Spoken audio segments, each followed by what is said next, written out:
In November 1978, on the eve of China's reform and opening up, late senior leader Deng Xiaoping made his first official visit to Singapore. During this trip, Deng and Singapore's founding Prime Minister Lee Kuan Yew forged a special relationship, and as many historians say, Singapore helped strengthen Deng's conviction of the need for China's fundamental reforms. 40 years on, can we still find inspirations here in Singapore? Hello and welcome to our special program on the 40th anniversary of China's reform and opening up here in Singapore. I'm Yang Rui.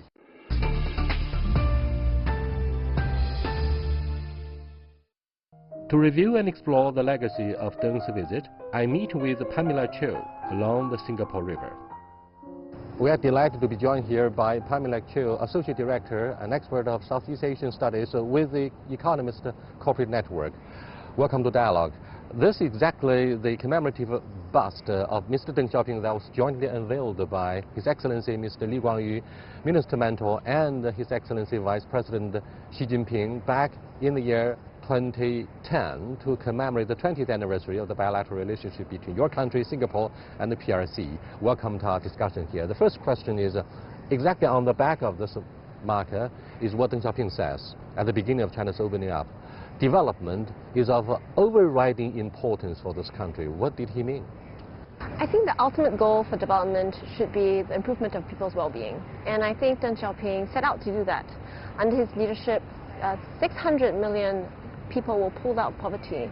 And because of his reforms on the economic front, trade liberalization, setting up free trade zones, and so on, he has managed to open up to foreign capital, and that's had the leeway to improve social services such as health and education. And this improvement in people's life, in people's well-being, really is the ultimate goal of development. And I think that was what he was aiming for and achieved.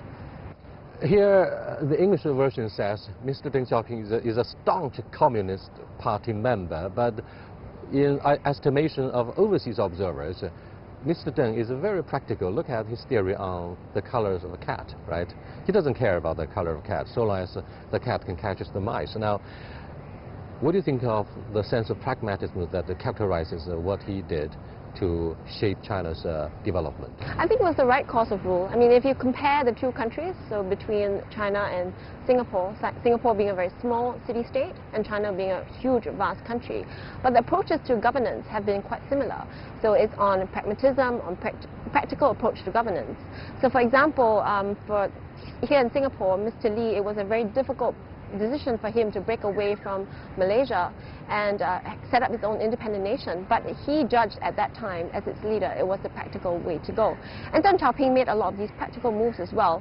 It was not easy for him to turn away from domestic tensions and protests in his time and look outward into the world and ask foreign investors to come in and set up base in China. It was not an easy task, but he did it because he judged that it was a practical way forward for China. Obviously, Singapore has benefited enormously from the liberal market economy. This year witnesses the 200th anniversary of Karl Marx. He's said to be the spiritual leader of the proletarian or workers' movement throughout the world, profoundly influenced the world for well over 1 century now. Deng Xiaoping is a believer of communism, and yet today, what happens in China is we are a beneficiary of globalization, which is also characterized by capitalism, liberal market economy. So what do you think of the great changes that have taken place under the communist leadership? I think there are two different elements. One is the political systems of governance, and one is the economic systems of governance. So there are spectrums on both ends. So for example, on the economic front, there are various modes of capitalism. So the Japanese style of capitalism is very different from the Singapore style, for example, and different from the US style, and different from the Chinese style. But you have to work within the confines of your populace, of your own value system, and what you hope to achieve. So on the same front, on the political front, there's various forms of democracy. So the EIU, we have published a democracy index, and Norway sits right at the top, the freest country in the world on that front. But Singapore sits somewhere around 69, and China is below that. I think there are quite a lot of steps for China to take if it wants to become this sort of Western-style democracy. But Having said that, on Western-style capitalism, it has managed to achieve great achievements, pushing its way forward into world markets and becoming a world leader in technology, for example.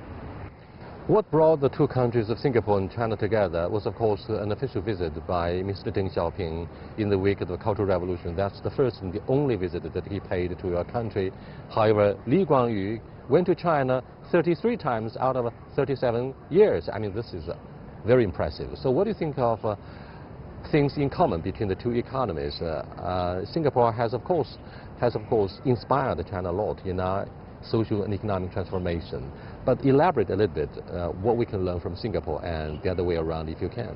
So I think Singapore is constantly evolving. At the time that Lee Kuan Yew visited China so many times, we were still a very small trading nation. You know, we have not stamped our footprint on the global economic system.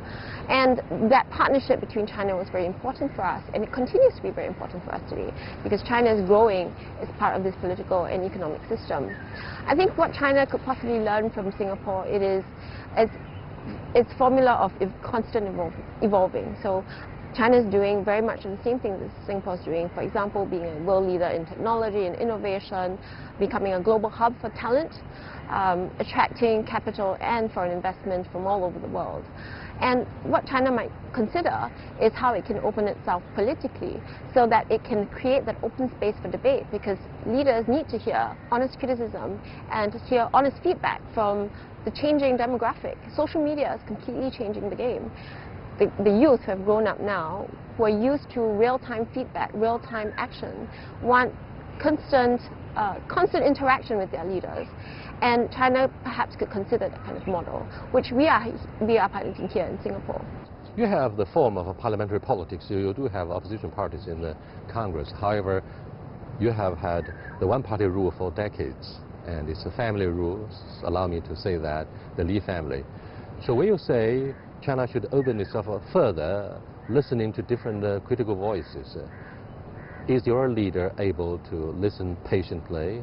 And what can we learn from yet another single-party political system like Singapore, which is able to keep the government very clean?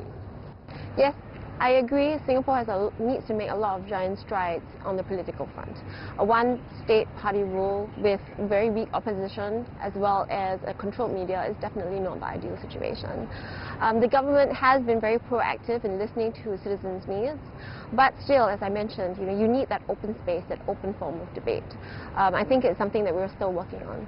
Now, we are both facing the aging population, digital revolution, now also the tidal waves of deglobalization, or if you like, it could be called reglobalization with the rise of populism. How could the two countries position ourselves to battle, this kind of anti-globalization waves?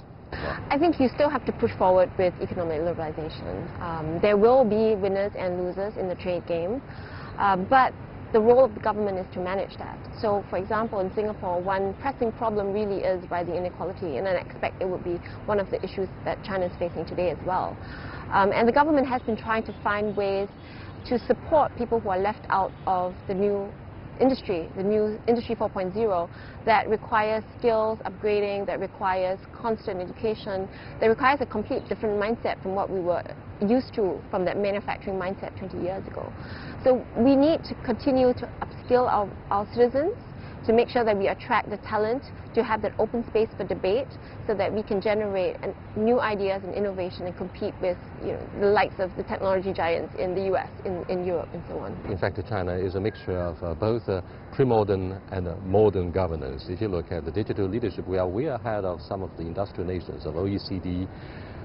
Social governance is a different matter. Having said this, what do you think are the major issues on the agenda of our economic restructuring? Premier Li Keqiang says we have entered into deep-water reform. What does that mean, the vulnerabilities in particular? Well, there are two issues, I think. One of it, of course, is the debt. The debt issue is a pressing problem for China to deal with. And the other one would be SOE reform, so state-owned enterprise reform. So when businesses are doing business in China, they find it difficult to battle against the huge support that governments give to state-owned enterprises. I think in order to ensure a thriving ecosystem for innovation and to allow new ideas to surface, you need to be able to dismantle a little bit of the SOE support to allow them to thrive in an open and competitive environment. Now, what about the boom of a private sector? Do you think the private sector of the economy is the future of the Chinese economy? Or rather, we should set our eyes on domestic consumption to sustain the economic growth of the second most dynamic economy? Domestic consumption will have to be a big part of the story, and you're lucky or fortunate in that way that you have that huge market, unlike Singapore, for example. Middle class consumers. Exactly, exactly. Unlike Singapore, which has always had to look outward to have that market. But however, looking inward can only not generate the same amount of ideas as looking outward. I think there is a lot of intangible benefits to be gained from exchange of trade, exchange of ideas, exchange of capital from across the world. Because even if you have your own market, there's a lot to be gained and learned from outside. Do you think the current trade war between the United States and China will set back our reform for decades? I think that it won't set back your reform for decades. As I read the situation with the trade war now, China... But that's exactly what the United States wants, particularly hawks in the White House, like Navarro and John Bolton. I think the U.S. has a lot to lose from this trade war. Its technology companies like Apple, Amazon, and so on, they operate very heavily in China. This trade war cannot end well for either side. And I think China is taking the reasonable and considerable approach. And I think I can understand that position. I don't think it will set China's reform back for decades, because as the world is reading it now, China is leading in quite a lot of these global efforts to enhance trade, to foster the exchange. And do you therefore agree that the protectionism is public enemy #1 for all major economies and for the issue of globalization? Yes. Thank you so much.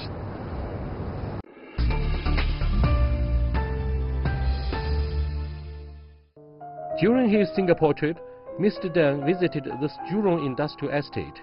This Jurong town model of Singapore industrial development became the inspiration for China's Suzhou Industrial Park, marking the first government-to-government project between China and Singapore.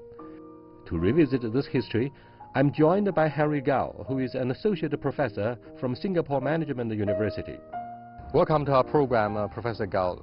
40 years ago, Deng Xiaoping chose Singapore as the first country to visit after he survived the Cultural Revolution.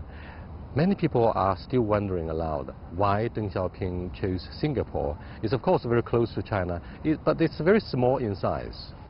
Yes, Singapore was a very small country. It is still a very small country. It was a British colony, but it is majority Chinese. So I think Singapore's experience is a successful experience in building up its economy, was especially useful for China, which is also a Chinese country. So you mean the history of Singapore since its independence in 1961 is a success story of Chinese entrepreneurship and diligence?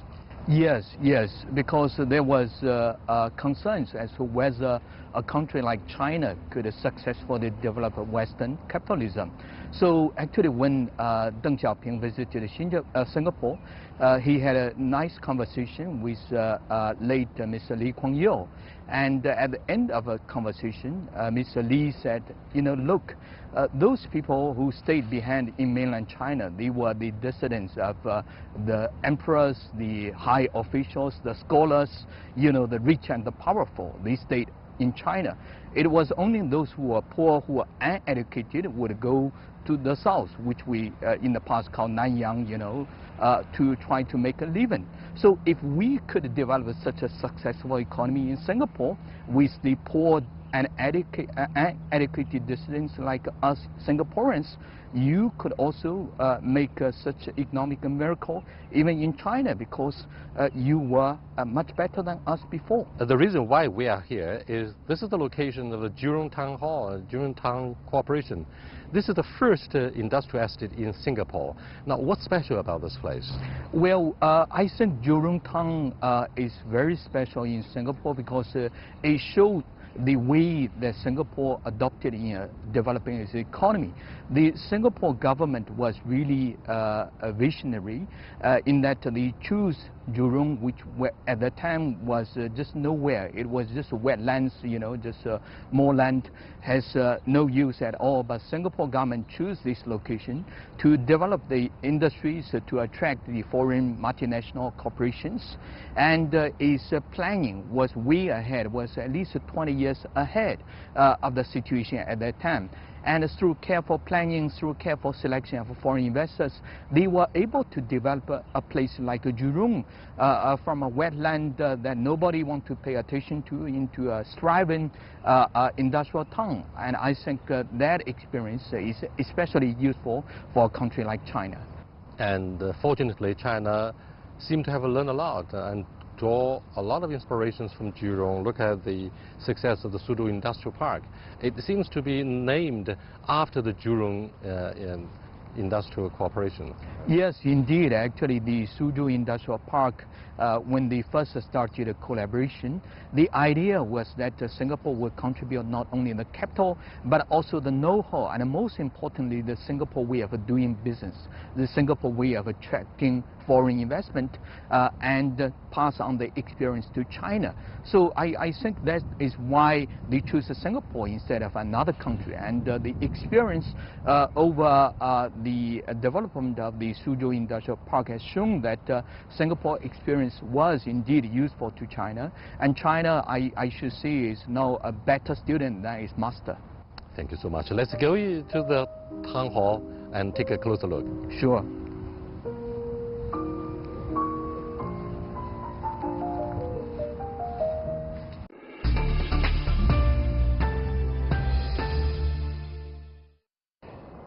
These days, Western coverage tend to describe China as overconfident and even assertive in that we are catching up so quickly, and yet they say you are years away, you are years behind our level of economic development. Having said this, some Chinese who study the inspirations and experiences of Singapore point out in time, look, Singapore is too small in size.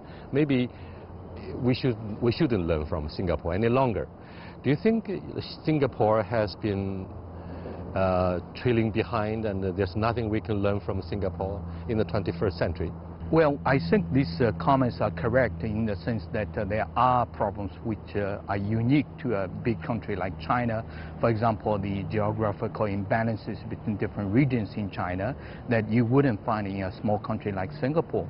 But if you take a longer perspective, you can find that actually many of the problems that China is experiencing today, Singapore have had them in the past, and Singapore had accumulated some experience in dealing with these issues. For example, one issue that China has to face nowadays is the housing problem. The housing prices are so high, it becomes so unaffordable. But Singapore has long solved this problem by building all these HDB flats for the majority of the population. So nowadays, about 90% of the Singapore population live in HDB estates, which is very affordable compared to the national income. So I think this is something that China can learn from Singapore. One of the first things President Xi Jinping did after taking office was to fight corruption. And it is in this particular area, Mr. Lee Kuan Yew, your founding father, came up with some suggestions. Do you think today these suggestions still hold water, still applicable for China?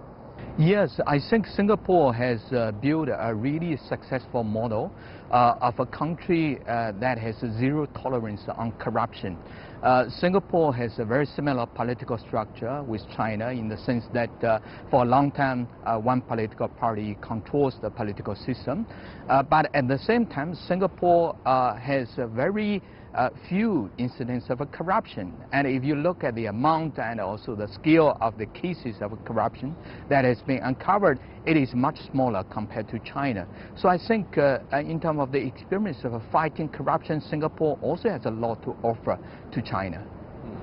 Singapore has been leading the development of Asia for years because of Malacca Street, oil refineries, and the service industry. However, Shanghai, Hong Kong, and Shenzhen, for example, are catching up very quickly. And therefore, it seems the Chinese have reasons to feel proud and say, look, we have so many Singapores in mainland China. And do you think the competitive edge of Singapore is diminished, or you have developed a sense of urgency? Yes, I think actually this kind of issues is very type of issues Singapore government is trying to grapple with every day. So you see that the Singapore government is trying to make economic plans well ahead of the current economic situation.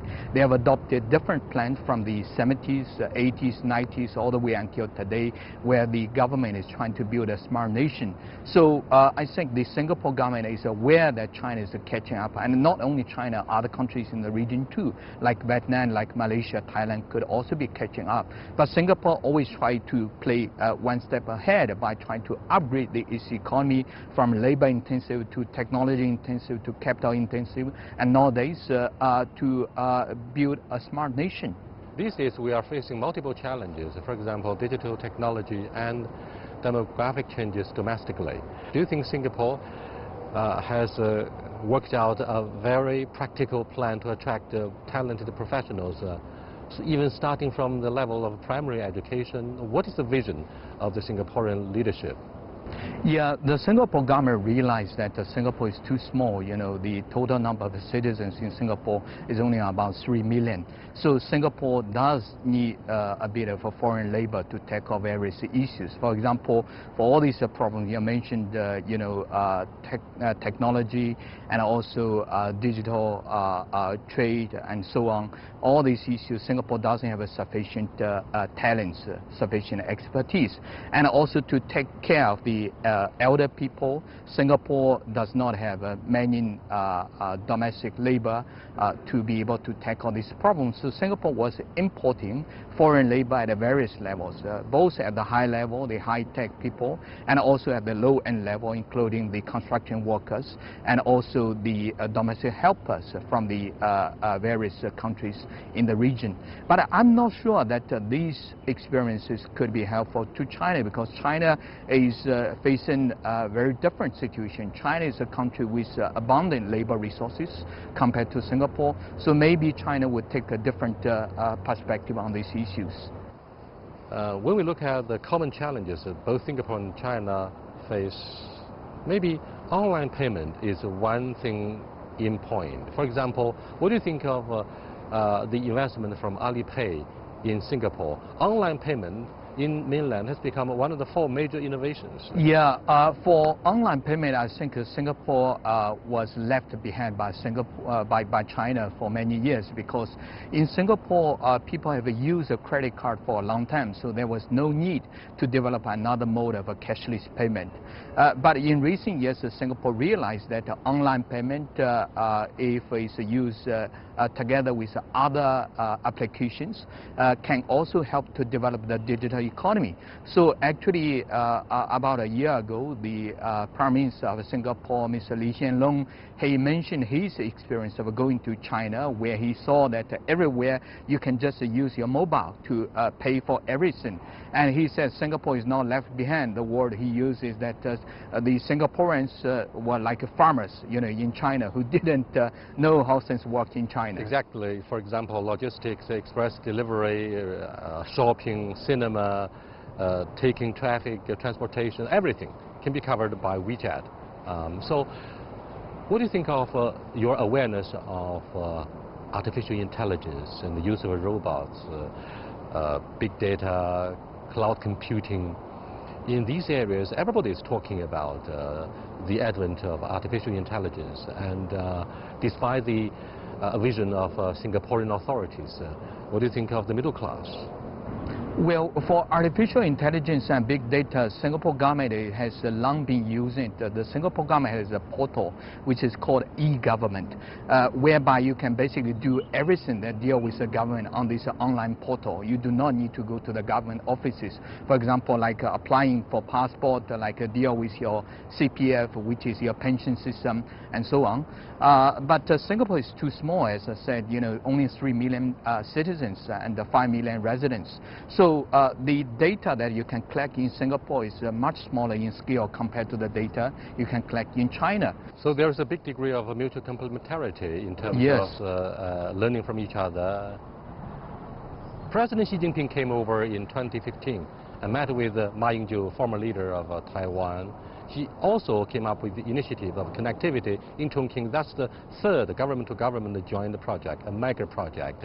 What does the project actually involve in terms of what I call mutual complementarity? The Chongqing initiative is very different from the first two joint projects between Singapore and China, the Suzhou Industrial Park and the Tianjin Eco-City. The Chongqing initiative is aiming at solving the connectivity problem by providing the logistics technology and know-how of Singapore to China, because Singapore has long been a leading logistical hub in the world. Its trade to GDP ratio is 396%, almost 4 times its GDP. So with the successful experience of Singaporean firms in developing the logistics, I think Chinese firms can learn how to build the transportation system. The Chongqing project, as far as I understand it, is supposed to serve the One Belt, One Road initiative by President Xi. So long as the Belt and Road initiative will continue, I think the importance of Chongqing as one of important hubs in Western China to connect China with Central Asia and even with Europe and also with Southeast Asia will continue. So I'm quite optimistic about the future of the project. Domestic problems aside, Singapore is so small, it has to rely on the United States for the security umbrella. Even starting from the years of Lee Kuan Yew, it's going to be difficult. It's been very difficult for policymakers and elites in Singapore to take sides. So what do you think of the calculations of Singaporean policymakers in shaping their foreign policy? Singapore's foreign policy, like most of its other policies, is very pragmatic. So pragmatism, I think, is the first consideration of the Singapore government. As a very small country, the Singapore government has to be aware of the consequences of different events. For example, let's look at South China Sea. In South China Sea, I think the biggest concern for Singapore is that if some big power does not respect the international law, then this could have a major repercussions, because Singapore is surrounded by countries which are many times the size of it itself. Big countries like Indonesia and also Malaysia. I mean, they might be very small compared to China, but they are gigantic compared to Singapore. So Singapore's position with regard to international law has always been, we must respect the international law. We must respect the decision of international tribunals, and we should not give in to the temptation to use might to make it right. In other words, gunboat policy is the last option on the table. Yes. Thank you so much, sir. Thank you. In our next episode of this special series, I'll take you to the Suzhou Industrial Park, the largest cooperative project between China and Singapore, to explore China's journey of reform and opening up.